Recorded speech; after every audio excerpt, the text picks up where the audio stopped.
I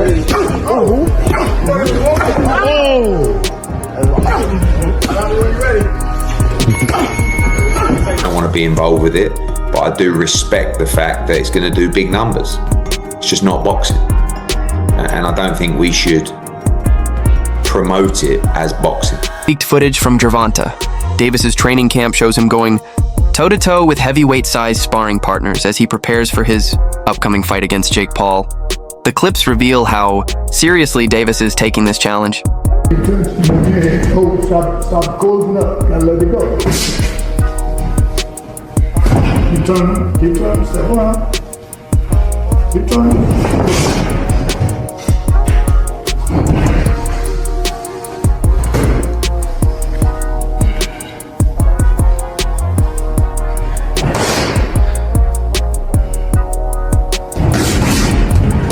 The leaked videos show Tank testing his power against much bigger opponents, proving that he's not afraid of the size difference. His team reportedly arranged these intense sparring sessions to build toughness and silence critics who doubt his ability to handle larger fighters. Wake up. Do it to him. Put it on his ass.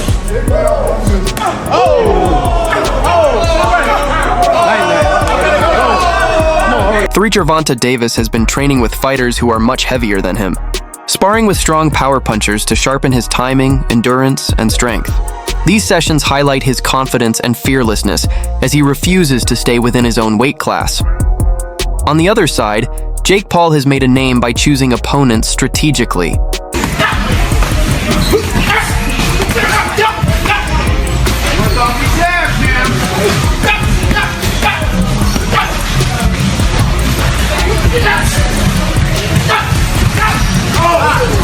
He picks fights that create buzz and controversy, ensuring every matchup gives him some kind of advantage, whether through size, experience, or fighting style. Jake's fights are calculated risks. They're built to keep fans guessing and to maintain the thrill of unpredictability. Each bout becomes a story of control versus chaos, leaving viewers wondering who will take charge once the bell rings. Guys, what's the key to having a fight that's exciting? Is when you look at one corner, you're like, that guy can't be beat. And you look at the other corner, you're like, that guy can't be beat. And they're about to fight. It just feels like Jake Paul is always picking fights where he has a massive advantage. Like now he's fighting Gervonta Davis, who's, I don't know how much smaller, but probably close to like 80 pounds smaller, which is a crazy, significant weight advantage for Jake Paul. Now, you have to also look at the other way. Gervonta has a crazy advantage over Jake Paul. He has incredible amount of skill, more years of training. For sure, pound for pound, he would mop the floor with Jake Paul. But this is what makes the fight exciting. And two guys fighting, and we don't know who's gonna win. Guys, what's the key to having a fight that's exciting? Is when you look at one corner, you're like, that guy can't be beat. And you look at the other corner, you're like, that guy can't be beat. And they're about to fight. Somebody's about to say go, and these guys gotta go at it. So that's what makes a fight exciting. So this is kind of that. Because if they were the same weight, none of us would tune in. We'd be like, this is just a punching bag for Gervonta. It doesn't make the fight exciting. But because Jake Paul is so big, so much bigger, it makes the fight exciting. Promoter Eddie Hearn has criticized the Davis versus Jake Paul fight, saying it crosses a dangerous line. He believes that boxing should focus on real competition, not staged entertainment. According to Hearn, this fight looks more like a show disguised as a sport because of the huge size difference between the two fighters. Jake Paul is naturally bigger, while Gervonta Davis comes from a lighter division known for speed and technique. Hearn warns that if boxing keeps chasing publicity over professionalism, it risks losing the respect and integrity that took generations to build. In his eyes, this match is more business than boxing. That there was a chance that Jake would fight in November.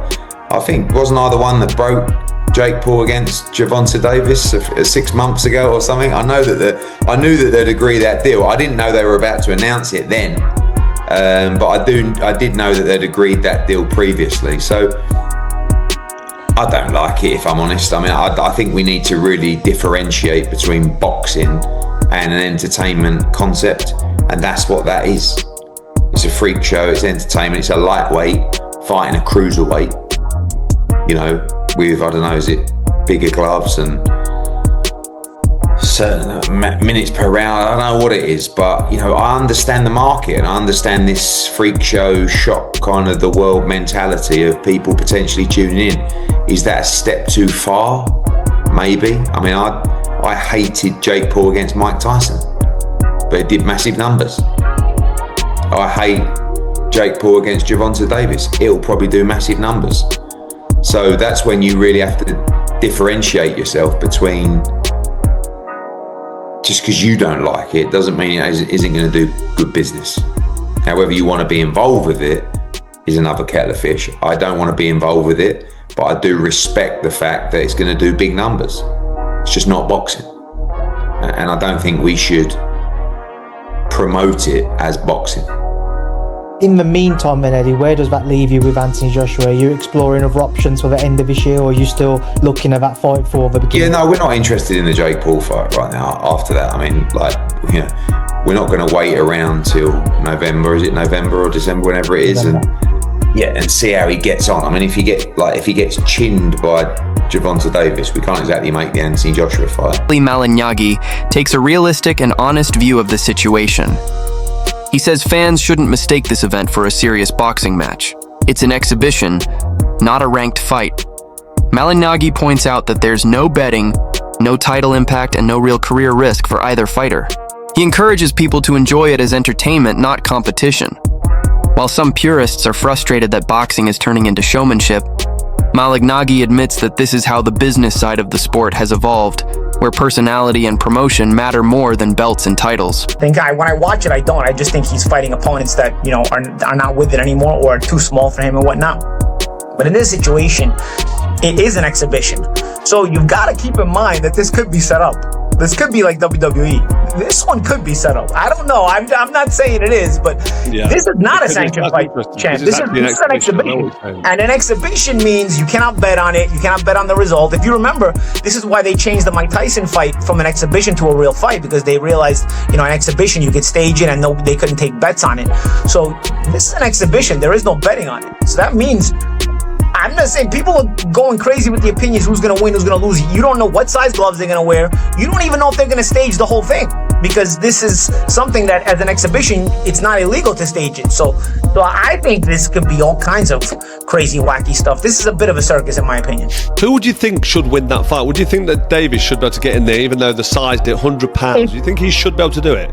If they don't stage it and don't kind of set up a sort of a mild sparring session, I'd say Davis has a chance. Depends on the size of the gloves. Because here's the thing, Jake is probably 100 pounds bigger than the guy. You know, that's a lot of weight, Carl. You know, you've been in a boxing ring, that still counts. And if you make the gloves small, Gervonta could technically hurt Jake even if he hits him. But the problem is, the gloves are small.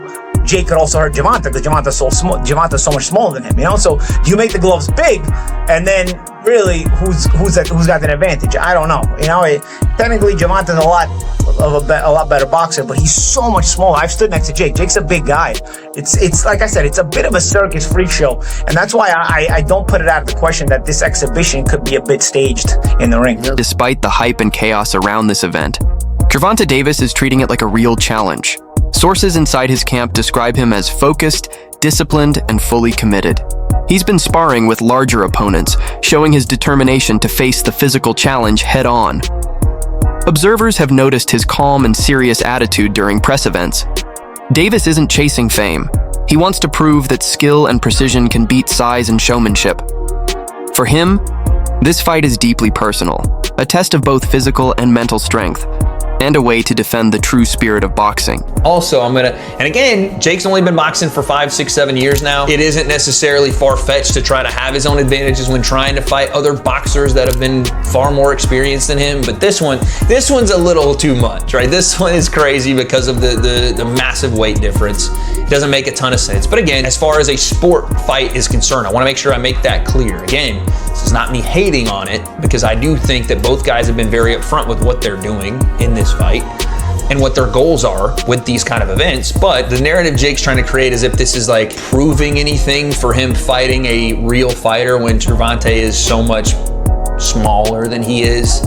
It'll prove something in the fact that Jake is willing to put on great events, but it won't prove anything to the people that are asking him to fight a real fighter. I will say though, if Jake goes out and flatlines Gervonta, the casual audience that will say Gervonta smokes Jake completely and utterly, like it wouldn't even be close, that will change their minds a little bit. Not the people that know boxing, but the people that are going to watch this, the casual viewer that know the name Gervonta Davis and know the name Jake Paul. If he is to compete with Gervonta at all or look good in that fight, people will in some way accept that. Or they'll do the other thing where they just say the fight's rigged, which has never been the case, but you get what I'm saying. What Jake is doing is trying to convince a casual audience that he belongs in the ring with bigger names. If he's able to hurt Gervonta at all, that might actually